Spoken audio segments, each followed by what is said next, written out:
Bueno, muy buenas tardes, creo que me conté la cuenta, aquí nada más con una entrevista, esta vez con alguien que ya es amigo de la casa, hemos hablado otras veces aquí, el señor Dante Urbina. Dante, ¿cómo estás? Buenos días, buenas tardes, ¿cómo estás? Padre, muy contento de, bueno, compartir este espacio con usted. Valoro bastante. Yo sé que usted tiene muchas ocupaciones en múltiples ámbitos. Y cuando yo era joven y discernía mi vocación, todos estamos llamados a la santidad, ¿no? Es la Ujú. vocación universal. Luego está el que, pues, será casado, el que irá por la vía religiosa, etcétera. Pero yo me decía, Señor, lo que yo quiero es exprimirme como un limón hasta lo Ujú. último por amor, ¿no? Y bueno, intento día a día hacer eso. Y encuentro, Padre, también que usted se exprime así haciendo mucho, ¿no? Pero así nos quiere el Señor. Esta vida es para trabajar, Así es, luego en la oración y ya el pleno descanso en la otra. así es. Bueno, Dante Urbina es padre de familia, laico, católico apostólico romano, economista, a su vez también se ha dedicado mucho tiempo, se dice dedicando a la apologética católica, o sea, la apologética para aquel que no sabe es la defensa de la fe, o sea, la defensa de la fe eso es lo más sano que hay, nadie defiende lo que no ama, y si yo no lo amo tampoco lo voy a defender, bueno. Y nos convoca esta vez, esta conversación, un nuevo libro que ha publicado. Yo ya he hablado acá con Dante otras veces sobre diversos temas, sobre el liberalismo, sobre otros temas más también acá en nuestro canal de Que No Te La Cuenten. Pero un nuevo libro que ha publicado que yo ahora voy a poner en pantalla, para que ustedes puedan ver, que se encuentra en Amazon, ¿sí? Este libro, que lo pueden ver ahí perfectamente ustedes en pantalla en Amazon, se titula así: Biblia católica versus Biblia protestante, dos puntos, el gran debate sobre el canon. El canon. Eh, bueno, digo, mucha gente no sabe a lo que va este tema. Dejo acá en la descripción de este video el link por si quieren entrar. ¿De qué trata este libro, Biblia católica versus Biblia protestante, Dante, ahora? Bien, el libro Biblia Católica versus Biblia Protestante, como se indica en el subtítulo, trata sobre la cuestión del canon. Dice el gran debate sobre el canon. Ujú. Cuando se discute sobre Biblia católicas, Biblias protestantes, lo primero que viene a la mente normalmente en las conversaciones es el tema de las traducciones. Que si la Biblia de Jerusalén, que si la Nácar Colunga es mejor que la Reina Valera o la King James Version, que es como la Reina Valera de habla inglesa, como la versión protestante más usada en habla inglesa, y bueno, hay otras versiones protestantes y todo eso, ¿no? Pero plantear la discusión en esos términos es perder de vista el asunto principal. ¿Qué significa Biblia? Biblia etimológicamente significa colección de libros. O sea, la esencia de la Biblia, al menos desde el ángulo etimológico me refiero, se puede tomar desde distintos ángulos, claro está. Ontológicamente, Biblia pues, es la palabra de Dios en forma escrita. Ahora bien, si tomamos el ángulo etimológico, Biblia es colección de libros. Y por lo tanto, si tenemos diferencias en la colección de libros, tenemos una diferencia esencial entre Biblias. Ahora bien, resulta que las Biblias católicas tienen 73 libros y las Biblias protestantes tienen 66 libros. Entonces, siendo Biblia colección de libros, podemos decir que las Biblias católicas son esencialmente diferentes de las Biblias protestantes. Y si esto es así, entonces ya discutir sobre los asuntos de detallitos de traducción se convierte en un tema menor a que falten libros enteros. Es como que alguien pueda discutir, no sé, si hay un lunar que tengo en la cara y no se me ve muy bien cuando a la vez me falta un brazo, ¿no? En consecuencia, si hay libros que son realmente palabra de Dios y el protestantismo los está dejando fuera, pues se trata de un problema muy grave porque los protestantes estarían llamando meros apócrifos humanos, hasta varias veces los tildan de libros heréticos, los acusan de enseñar herejías, a libros que realmente son palabra de Dios. O sea, sería una acusación prácticamente blasfema. O sea, el protestantismo al excluir estos 7 libros que tenemos en el canon católico estaría cayendo pues en una suerte de acusación blasfema. Claro, no de modo consciente, ellos tendrán su creencia y todo eso, pero en la práctica estarían llamando meros apócrifos humanos a libros que son verdaderamente palabra de Dios. Por otra parte, si los católicos consideramos palabra de Dios a libros que son meros apócrifos humanos, meros escritos humanos, también estaríamos cayendo en un gran problema. Entonces, dilucidar la cuestión del canon, Biblia católica versus Biblia protestante, se convierte en algo absolutamente decisivo y bueno, por eso he presentado recientemente este libro en Amazon y ahora por aquí. Todo el mundo sabe, obviamente, los que nos está escuchando, que el protestantismo surge, al menos el moderno. Había muchos protestantes en la época posterior a Cristo, ¿no? Porque los gnósticos eran una especie de protestantes, pero bueno, no me detengo en el tema. Pero el protestantismo moderno surge a partir del siglo XVI, con Lutero, con Calvino, con Zwinglio, después con Enrique VIII en Inglaterra, bueno, en fin. ¿A partir de qué? Breve, para ubicarnos un poco en la cancha. Durante 1500 años, prácticamente la cristiandad usó siempre la misma Biblia, ¿no? ¿A partir de qué momento comenzaron a usar los protestantes una Biblia mutilada o incompleta? Más o menos, ¿a partir de qué tiempo? Esa es una buena cuestión, porque Lutero hizo su famosa traducción del Antiguo y el Nuevo Testamento al alemán, que no fue la primera traducción alemana, pero bueno, no me voy a meter en ese tema. Y Lutero ya desdeñaba los libros deuterocanónicos. Ujú. Los consideraba, pues, no inspirados. Deuterocanónicos, hay gente que no va a entender la palabra. ¿Qué es deuterocanónico? Ah, deuterocanónico etimológicamente significa del segundo canon. No Ujú. necesariamente es el término más adecuado, pero en las discusiones académicas es el término que más se suele utilizar para los 7 libros que diferencian Biblias católicas de Ujú. Biblias protestantes. ¿Por qué? Porque los protestantes normalmente suelen llamarles apócrifos, pero los católicos no podríamos llamarles así porque los consideramos realmente escritura, palabra de Dios. Por otra parte, los católicos, sin más, en el catecismo no se les llama deuterocanónicos. En el catecismo y en la definición de Trento sobre el canon son escritura, Claro. juntamente con los demás libros del Antiguo Testamento y ya está, sin problema. Pero en las discusiones académicas como que se requiere alguna especie de término intermedio, ¿no? Que Sí. no sea llamarles apócrifos, pero tampoco directamente escritura, sino que permita la discusión para ambos lados. Entonces, deuterocanónico, un término acuñado por Sixto de Siena, ya luego de la Reforma, es el término que se Ok. suele usar.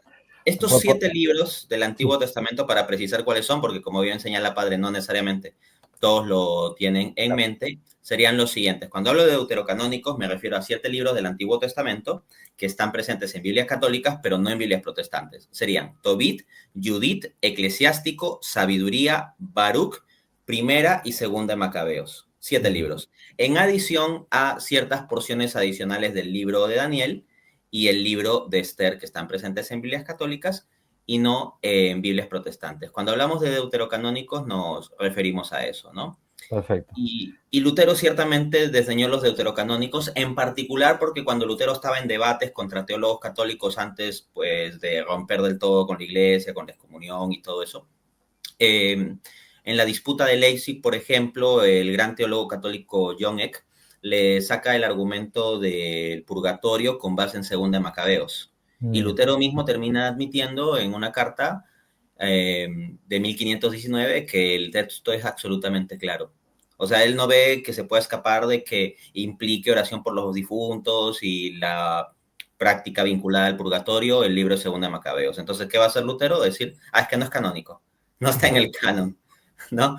Entonces Lutero desdeña los deuterocanónicos. Sin embargo, en su Ujú. traducción de la Biblia al alemán, Lutero mantiene los deuterocanónicos, Mm. solo que los pone en una porción aparte y dice pues que son libros de provechosa lectura, pero que no son propiamente escritura. Entonces, en Biblias protestantes, estos llamados deuterocanónicos, estos 7 libros han estado presentes hasta aproximadamente el siglo XIX, en Mm. donde recién una decisión empresarial protestante de impresión de Biblias dijo, bueno, miren, ya no, o sea, no viene el caso seguirlos imprimiendo, dejemos de imprimirlos. Pero esto es una ruptura total porque estos libros han estado siempre presentes con los cristianos. De hecho, en el libro, esto tal vez lo retome luego, en el capítulo 6 lo dedico exclusivamente a mostrar la evidencia patrística a favor de los deuterocanónicos, del canon Ujú. católico. Y muestro padres de la iglesia del siglo I, II, III, IV, del siglo I, sobre todo con Clemente de Roma, que tratan a los deuterocanónicos, estos libros, como escritura. Entonces no son libros apócrifos ocultos, Mm. que los cristianos no hayan tenido sus Biblias y que los cristianos tuvieron siempre una Biblia idéntica a la que tienen los protestantes hoy en día y que Ujú. después en el Concilio de Trento se agregaron libros. No, la historia es al revés. Las Biblias que se han tenido a lo largo de la historia cristiana han incorporado deuterocanónicos y la innovación de la Reforma fue primero desdeñarlos y finalmente ya en el siglo XIX, o sea, después de 3 siglos de la Reforma, retirarlos. Ok, voy a hacer una recapitulación por si alguno recién se mete. Entonces, uno tiene en su casa una Biblia, ¿sí? Uno puede ser protestante, puede ser católico, acá es un ejemplo que estoy poniendo. Yo tengo mi Biblia católica y voy a una Biblia protestante, cualquiera del siglo XX, pongámosle, me voy a dar cuenta que al parecer es más chiquita la Biblia protestante que la Biblia católica. ¿Por qué? Bueno, porque hay algunos libros del Antiguo Testamento que no están en la Biblia protestante. Esos libros del Antiguo Testamento que no están en la Biblia protestante se le han llamado estoy haciendo un resumen, deuterocanónicos, porque deutero significa como segundo y canónico significa como canon. Canon significa regla. En griego la palabra canon significa regla. Entonces lo canónico es la regla. El derecho canónico es la regla de la iglesia, digamos, ¿no? El canon de la Biblia es cuáles son los libros que están reglados, que estos son inspirados por Dios y estos forman parte de la Biblia. Entonces se le llaman deuterocanónicos, o se le comenzaron a llamar deuterocanónicos, aquellos libros que los protestantes, de Lutero en adelante, poquito a poco fueron sacando de la Biblia como si no fuesen textos inspirados, y por eso entonces una Biblia protestante tiene menos libros que una Biblia católica. Más o menos ese fue el resumen, ¿sí? Bien, la pregunta ¿fue meramente un capricho de Lutero? Y la típica, al parecer sí, y la típica objeción que se puede plantear es que le responde un católico a un protestante que te va a decir que los católicos terminaron agregando libros al canon del Antiguo Testamento, ¿no? Y por lo tanto inventaron libros que no eran, que los judíos no tenían como propiamente inspirados. ¿Cómo se le responde a eso? Ah, sí. Precisamente cuando Lutero, en las disputas, ¿no?, teológicas que estaba teniendo, desdeña Segunda de Macabeos, Ujú. apela al caso de los judíos, ¿no?, y también a San Jerónimo, Ujú. que en el capítulo de Patrística, en el capítulo 6, yo muestro información detallada de San Jerónimo. Ciertamente San Jerónimo tuvo reticencias respecto de estos llamados libros deuterocanónicos, pero terminó flexibilizando su postura. En su prólogo al libro de Tobit, deuterocanónico, San Jerónimo termina diciendo que prefiere ser criticado por los fariseos, o sea, por los judíos, que contrariar el pedido de los obispos o la opinión de los obispos. Y cuando dice los obispos, está hablando en plural. Sucede que ya había ocurrido los concilios de Roma, Hipona y Cartago, fijando un canon bíblico con 73 libros, incluyendo todos ellos deuterocanónicos. Eh, Puedo dar mucho más detalles de lo de Jerónimo, pero lo dejo ahí. Tengo un video entero incluso sobre el asunto de San Jerónimo y los deuterocanónicos, pero yendo a la cuestión de los judíos, que era lo otro a lo que apelaba Lutero para desdeñar Segunda de Macabeos, tenemos un aspecto que resulta mortal contra la postura protestante y que es el siguiente. Les hago una cita del capítulo 1 de mi libro, Biblia Católica versus Biblia Protestante. Cito: los deuterocanónicos fueron excluidos por los judíos en el siglo II. Freno la cita ahí. Cuando digo siglo II, me refiero al siglo II después de Cristo. Vuelvo a la cita. Bajo la autoridad del rabino Akiva ben Yosef, en un contexto no solo post-cristiano, sino incluso anticristiano. Mm. Y en parte esa misma oposición al cristianismo fue la que los llevó a oponerse a los deuterocanónicos. Esto lo confirma la enciclopedia judía, que dice que Akiva se opuso a los deuterocanónicos por su, cito, deseo de desarmar a los cristianos, sobre todo a los judíos cristianos, que sacaban sus pruebas de los apócrifos. Fin de cita de la enciclopedia judía. Cuando dice apócrifos en esa cita se está refiriendo a libros como los deuterocanónicos.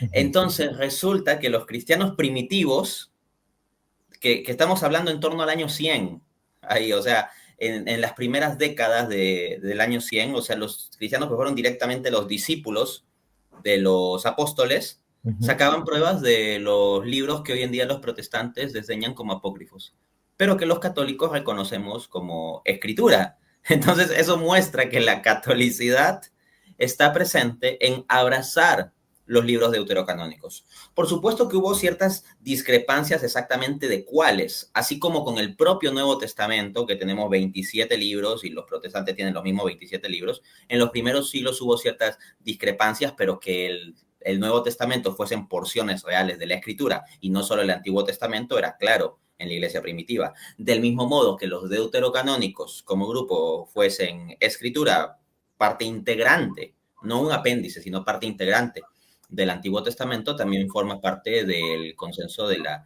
iglesia primitiva. Pero no, noten eso, entonces, los judíos que desprecian los deuterocanónicos en gran parte lo hacen motivados porque los cristianos los usaban mucho. Y eso en el siglo II después de Cristo. Vuelvo a la cita. De otro lado, tenemos que el texto judío Sanedrín 100b dice que los rabinos quitaron el libro de Ben Sirá. Ben Sirá, amigos, es el libro de Eclesiástico, uno de los 7 libros deuterocanónicos que refería. Entonces está diciendo que rabinos postcristianos y anticristianos quitaron el libro de Ben Sirá, no en una fuente católica, sino en una fuente judía. Vuelvo a la cita. Pero si lo quitaron es porque antes de algún modo estaba o era visto como canónico por una relevante parte judíos. Ergo, tendríamos que judíos postcristianos y anticristianos serían los que habrían quitado los deuterocanónicos. Es más, resulta que el rabino Akiva, aquel bajo cuya autoridad se realizó el canon judío recortado, apoyó a un anticristo, a un falso Mesías, el revoltoso Bar Kokhba, diciendo de él, este es el Mesías. Tan 4, 8:27. De este modo, al pretender ampararse en los judíos para rechazar los deuterocanónicos, atención, en lugar de seguir la tradición cristiana, los protestantes están siguiendo, seguramente sin saberlo, una tradición anticristiana. De este modo están mutilando la palabra de Dios por seguir tradiciones de hombres. Marcos 7:8. Solo quiero apuntar que en el capítulo 1, donde analizo al detalle el testimonio de los judíos en torno a los deuterocanónicos, muestro evidencia de antes de Cristo de que estos libros eran considerados como escritura o como parte integrante de la Biblia. Muestro asimismo que en la época de Cristo no es que todos los judíos estuviesen de acuerdo con un canon exactamente como lo que tienen hoy en día los protestantes. Lo que había era división entre fariseos, saduceos y esenios o judíos de la comunidad Qumran sobre los libros canónicos. Y entre los propios fariseos, que algunos protestantes apelan como que eso sí tenían el canon protestante, entre los propios fariseos habían divisiones entre la escuela de Hillel y Shammai, también sobre la cuestión de cuáles libros eran canónicos. Libros como Esther, Cantar de los Cantares y Eclesiastés, que están en Biblias protestantes, estaban en discusión en estas escuelas. En consecuencia, no había un canon cerrado universalmente por los judíos para cuando surgió el cristianismo. En consecuencia, ¿a quién le correspondía cerrar el canon bíblico completo de Antiguo y Nuevo Testamento si no había un canon cerrado para cuando surgió el cristianismo? A la iglesia. Exacto.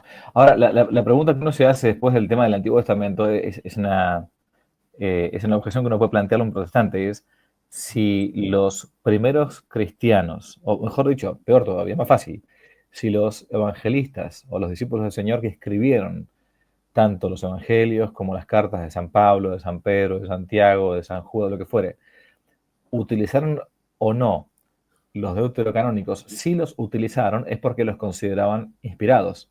¿Hay algún tipo de utilización de estos libros que los protestantes no tienen en el Nuevo Testamento? Que uno puede decir, miren, la verdad que ustedes están equivocados porque los mismos discípulos del Señor los usaban.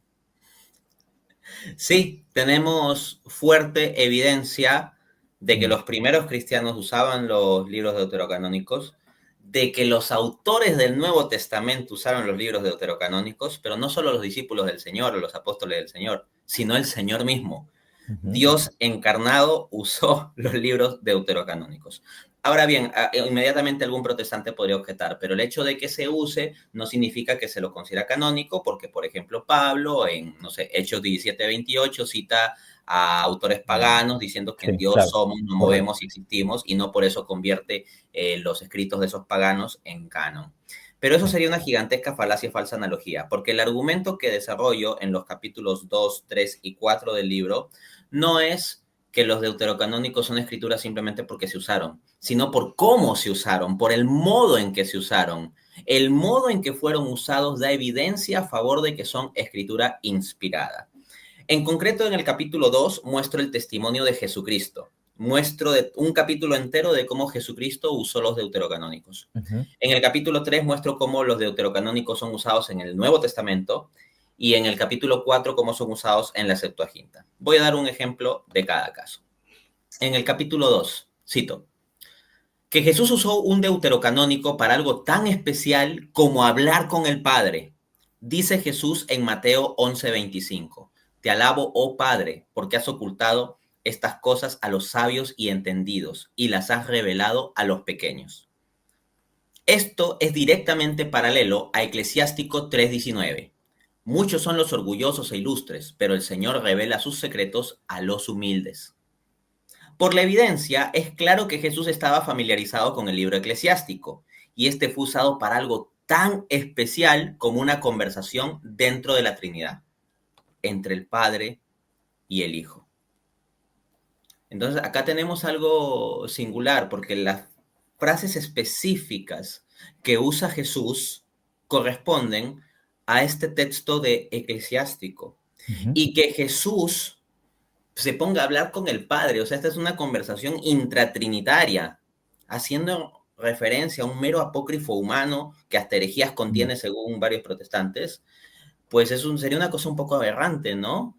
En cambio, que moldee sus palabras con un libro que es escritura inspirada, siendo que las palabras de Cristo son la palabra inspirada, porque él mismo es Dios, pues tiene mucho más sentido.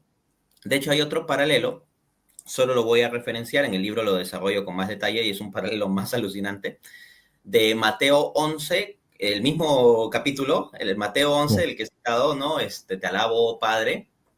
Jesús también en ese capítulo dice la frase, vengan a mí, Mm. que soy manso y humilde de corazón, lleven mi yugo es suave, mi carga es ligera, yo los haré descansar. Resulta que todos estamos familiarizados con ese pasaje, es un pasaje famoso en que se nos invita a descansar en Cristo.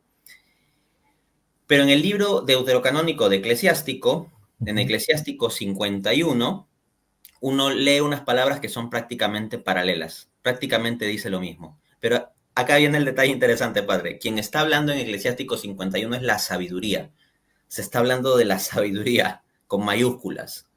Entonces, si Cristo está utilizando esas palabras para manifestar lo que es él mismo, el rol de él mismo, esto significa que se está manifestando a sí mismo como la sabiduría, pero él es un hombre en carne, entonces sería la sabiduría encarnada. Ujú. Entonces, una cosa es el apóstol Pablo citando a paganos que descubrieron ciertas verdades naturales, generales, como que en Dios somos, nos movemos y existimos, lo cual se puede deducir de forma metafísica, Aristóteles lo puede deducir, por ejemplo. Y otra cosa muy distinta es una verdad especial de orden revelado como la encarnación.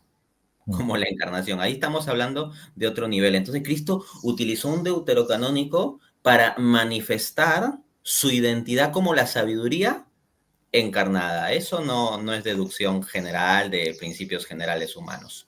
Ujú. En cuanto al Nuevo Testamento, también en el capítulo 3 presento abundante evidencia de cómo los autores del Nuevo Testamento utilizaron deuterocanónicos, lo cual mostraría que los deuterocanónicos serían parte integrante de sus escrituras del Antiguo Testamento.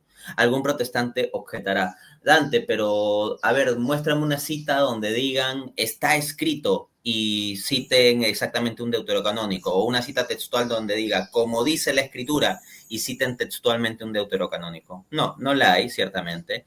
Pero resulta que el protestante que pretenda usar ese estándar para arrancar los deuterocanónicos de la Biblia tendrá que arrancar alrededor del 30% de su propio Antiguo Testamento. Porque alrededor del 30% de libros del Antiguo Testamento protestante tampoco son citados explícitamente en como dice la Escritura o algo así. Por ejemplo, el libro de Esther, que todos los protestantes tienen en sus Biblias, nunca es citado de ese modo en el Nuevo Testamento, e incluso varios autores protestantes sostienen que el libro de Esther ni siquiera es referenciado en el Nuevo Testamento, no solo que no sea citado, sino que parece que ni se lo referencia. Ahora, la pregunta es cómo son referenciados los libros, no solo el hecho de que sean referenciados, sino cómo, ese es el argumento. Y les comparto una cita del capítulo 3. Tenemos que a lo largo del capítulo de Hebreos 11 se está haciendo un recuento de los héroes de la fe del Antiguo Testamento, desde Abel. Y el 100% de ellos son personajes bíblicos. Esto es crucial. Vayan a Hebreos 11, se les va a decir de los testigos de la fe, Abel, Noé, Abraham, Moisés, etcétera. Entonces te va pasando por los personajes bíblicos. Todos ellos son personajes bíblicos. No te cita ni un Ujú. solo personaje no bíblico. Ya, entonces, en medio de un recuento histórico de los héroes de la fe del Antiguo Testamento, donde el 100% de ellos son personajes bíblicos, vamos a ver lo que sucede. Vuelvo a la cita. En medio de eso llega el versículo 35, en el que se nos habla de algunos que, cito, fueron torturados, no aceptando su liberación a fin de obtener una resurrección mejor. Hebreos 11:35. Pero resulta que esto de personajes que fueron torturados, pero no aceptaron su liberación a fin de obtener una resurrección mejor, no se halla en ninguna parte del Antiguo Testamento protestante, sino solo en Segunda de Macabeos, donde una valiente madre dice a sus hijos: Sí. no temas a este verdugo, muéstrate digno de tus hermanos y acepta la muerte, para que por la misericordia de Dios yo te recobre junto con ellos. Segunda Macabeos 7:29. Las implicancias de esto son enormes, porque implica que los mártires de Segunda Macabeos son personajes bíblicos y por tanto Segunda Macabeos debe haber estado en las escrituras del autor de Hebreos, de modo que sería un libro canónico. Por tanto, dado su especial contexto, la conexión entre Hebreos 11:35 y Segunda Macabeos resulta destructiva para la postura protestante. Finalmente, para cerrar de lo que me había preguntado, la cuestión de la Septuaginta, quisiera traerla. La Septuaginta es la versión griega del Antiguo Testamento. Los cristianos, los primeros cristianos, fundamentalmente eran de habla griega. Incluso los cristianos judíos manejaban ampliamente el griego en el siglo I. Y nosotros encontramos que los autores del Nuevo Testamento, cuando citan el Antiguo Testamento, lo hacen principalmente de la versión griega, de la versión Septuaginta. Pues bien, esta versión contenía deuterocanónicos. Vamos a compartir una cita del capítulo 4, donde desarrollo todo el testimonio de la Septuaginta. Cito: que los autores neotestamentarios usaron la Septuaginta como su versión preferida de los escritos veterotestamentarios es algo que está refrendado por grandes académicos. Por ejemplo, dice Natalio Fernández Marcos, doctor por la Universidad Complutense de Madrid y uno de los mayores especialistas de habla hispana sobre la Septuaginta. Cito: la Septuaginta fue la Biblia de los autores del Nuevo Testamento. Cierro la cita ahí. Esto es bomba para la postura protestante. Claro. La Septuaginta contenía deuterocanónicos y nos está diciendo que es la Biblia de los autores del Nuevo Testamento. Significa que los autores del Nuevo Testamento tenían una Biblia más de estilo católico, no de estilo protestante. Vuelvo a la cita. Lee Martin McDonald refiere que, cito, en alrededor del 90% de las citas en el Nuevo Testamento de escritos del Antiguo Testamento, los autores del Nuevo Testamento están citando la Septuaginta. Dice también el gran académico protestante Alistair McGrath, profesor de Teología Histórica de la Universidad de Oxford, cito: el Nuevo Testamento usa regularmente la Septuaginta como fuente de las citas del Antiguo Testamento, confirmando la visión general de que esta traducción fue vista como teniendo una autoridad teológica particular para la comunidad cristiana primitiva. Fin de cita. Entonces, en suma, que hemos visto que nuestro Señor usó los deuterocanónicos, fueron usados en el Nuevo Testamento y estaban presentes en la Biblia, ¿no?, por decirlo así, de los primeros cristianos. Pero no solo está el hecho de que estaban o que se usaban, sino que el modo específico en que se usaban, como para una conversación intratrinitaria, enseñar alta cristología o dar un recuento de puros personajes bíblicos, es poderosa evidencia a favor de su canonicidad. Que es importante lo de los primeros discípulos del Señor, los que escribieron la Biblia o los evangelios o las cartas, pero ¿qué testimonios hay de aquellos que llamamos los padres de la iglesia, ¿no? O sea, San Agustín, San Justino, San Hipólito, San Clemente Romano, los primeros padres de la iglesia, ¿cómo utilizaban la Biblia? O sea, ¿cuál fue la actitud que tuvieron respecto de estos libros que hoy los protestantes no tienen en sus Biblias y que llamamos hoy deuterocanónicos?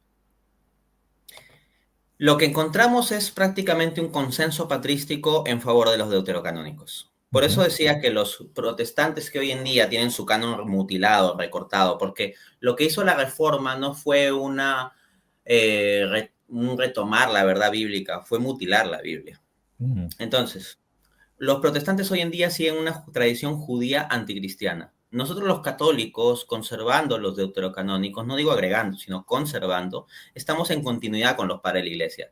Ciertamente hubo ciertas discusiones sobre los límites exactos de qué libros incluir, como digo, como también lo hubo con el Nuevo Testamento, pero el hecho de que los deuterocanónicos han de formar parte de las escrituras naturalmente con el Antiguo Testamento es un consenso patrístico. De hecho, el autor Gary Michuta, que se ha especializado mucho en este tipo de temas, esto lo detallo en el capítulo 6, el testimonio de los padres de la iglesia, Ujú. hace un análisis de 214 citas de 114 padres de la iglesia que hablan de los libros deuterocanónicos. Y en esas citas analiza si le llaman explícitamente Biblia o no.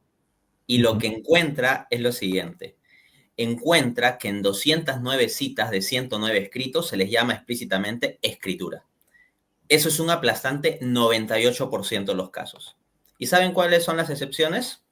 Mm. Principalmente San Jerónimo. Mm. Pero el propio San Jerónimo terminó pues matizando su postura. Los protestantes mucho apelan, es que San Jerónimo, a ver si en la virginidad perpetua de María, que San Jerónimo defendió a capa y espada, a ver si ahí tanto lo ves en todos, ¿no? Pero bueno, le voy a dar una cita de San Jerónimo en su epístola, a ver, sí, epístola 108.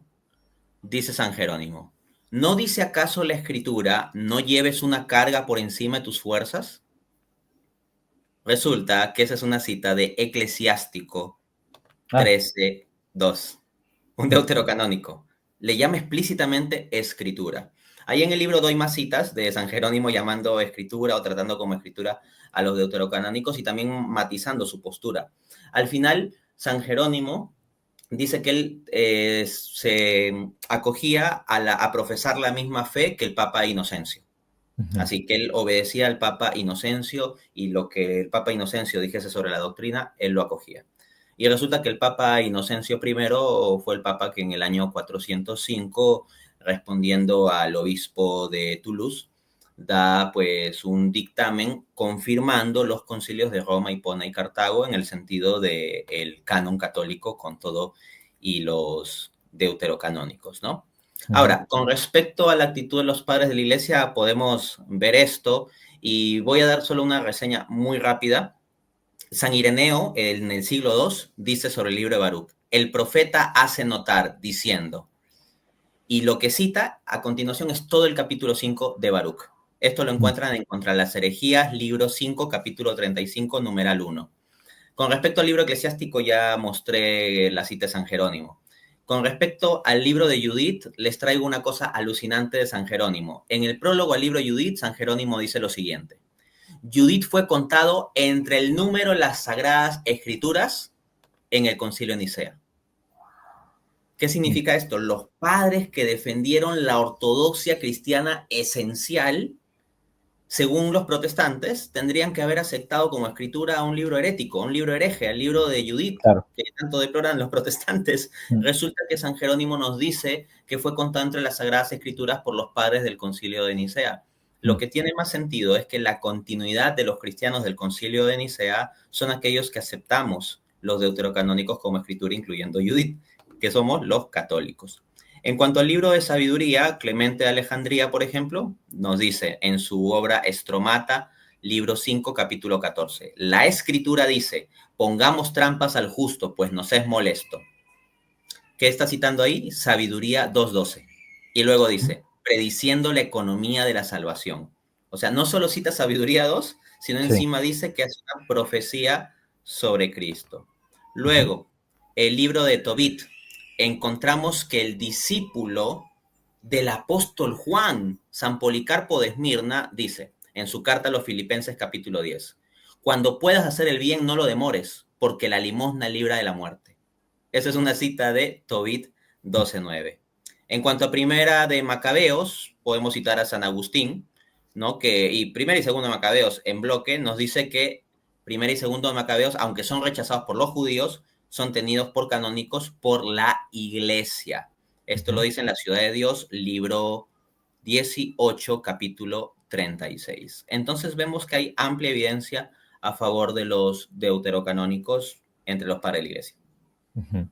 ¿Cómo se le responde, por último, no quiero demorarte mucho, pero a aquellos los que dicen que rechazan justamente los libros estos que no están en la Biblia protestante, los deuterocanónicos, porque dicen que supuestamente contradirían otras partes de la Biblia, o sea, van en contra, entonces por eso no las ponemos, porque contradicen partes de la Biblia.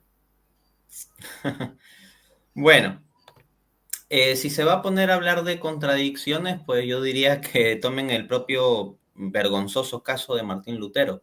Ujú. Martín Lutero, esto lo pueden verificar, en su prólogo al libro de Hebreos, Sí. dice que la carta a los hebreos contiene enseñanza contraria a los evangelios y a todas las cartas de Pablo. Mm. Eso dice Lutero en su prefacio a Hebreos, sí, es alucinante, el de 1522. Entonces, si se va a decir que hay contradicciones, pues primero háganse cargo de eso, ¿no? De su Claro. fundador mismo. Luego, hay que distinguir las contradicciones bíblicas de lo que son dificultades bíblicas. Ujú. Hay escépticos que toman el Nuevo Testamento y dicen, por ejemplo, que los evangelios se contradicen.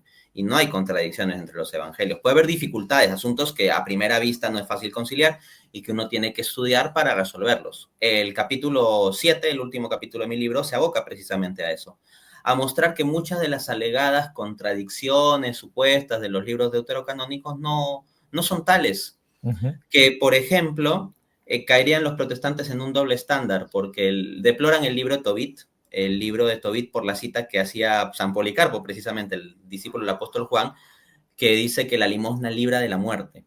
Entonces los protestantes vienen a decir, ¿cómo la limosna va a servir para perdón de pecados, para que uno espiritualmente se limpie o algo así? ¿No? Eso es pelagianismo o eso es enseñanza herética.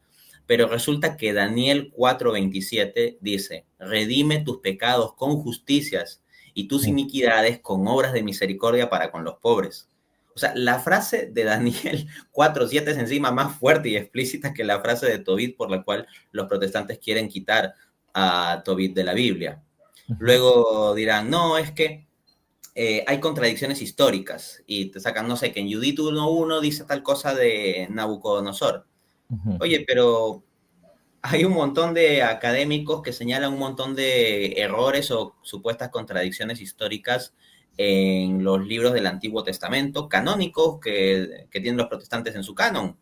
Mm. ¿Y eso significa que los tenemos que arrancar de la Biblia? No, existen formas de conciliar esos argumentos, de responder a esos argumentos. Sobre el caso de Judith 1:1, no solo digo que se puede responder, doy una respuesta en el libro, entonces se puede dar ese tipo de respuestas. Ujú. Pero para poner un ejemplo específico de una supuesta contradicción, ¿no? E ir cerrando. Tenemos que se suele aducir que hay contradicción entre Baruch 1:1 y Jeremías 43 del 6 al 7.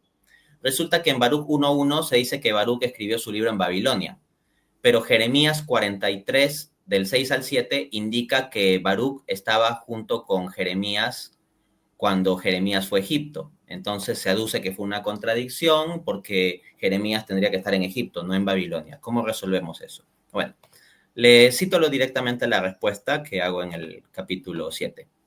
No hay necesariamente una inconsistencia.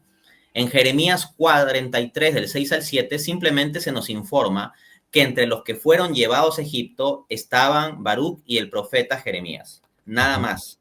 Si el texto hubiese dicho, Baruch fue llevado a Egipto y nunca jamás salió de allí hasta el día de su muerte, ciertamente habría una contradicción con Baruch 1:1, pero el texto no dice tal cosa.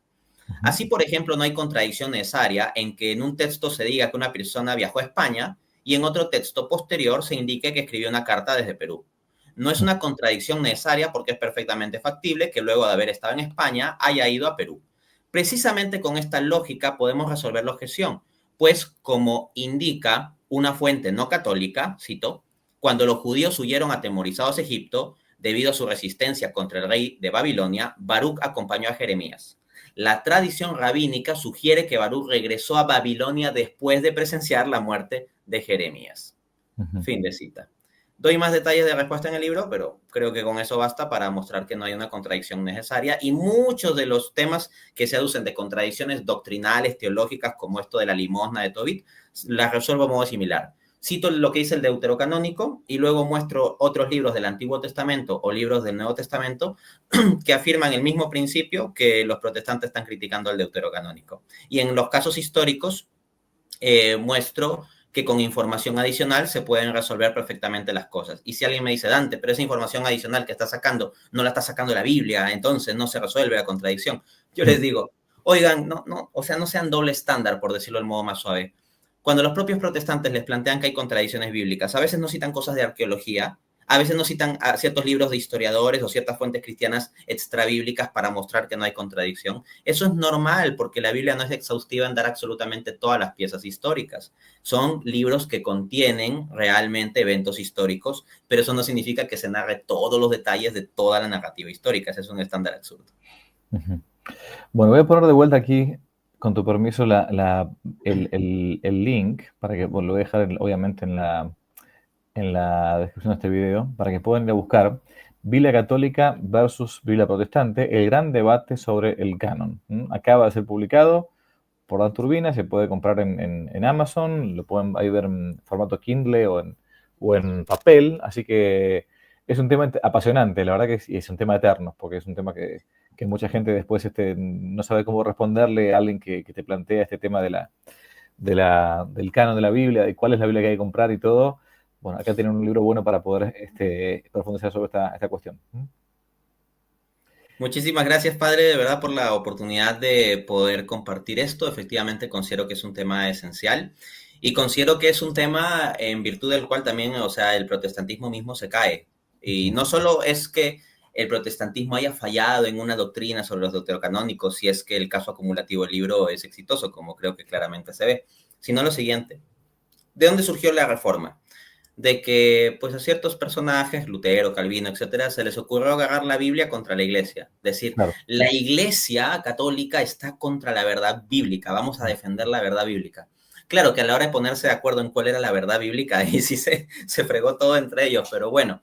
Pero miren amigos, si los protestantes al desdeñar los deuterocanónicos, al considerarlos meros apócrifos, se equivocaron, significa que erraron no solo en identificar la verdad bíblica, sino en identificar la Biblia misma. Entonces, ¿cómo podríamos confiar que un movimiento que se equivocó en identificar la Biblia misma, la colección correcta de libros, va a ser el movimiento que va a tener la verdad bíblica? Eso sería pues un total absurdo. En consecuencia, con este libro no solo cae la argumentación protestante en contra de los deuterocanónicos, cae el protestantismo mismo.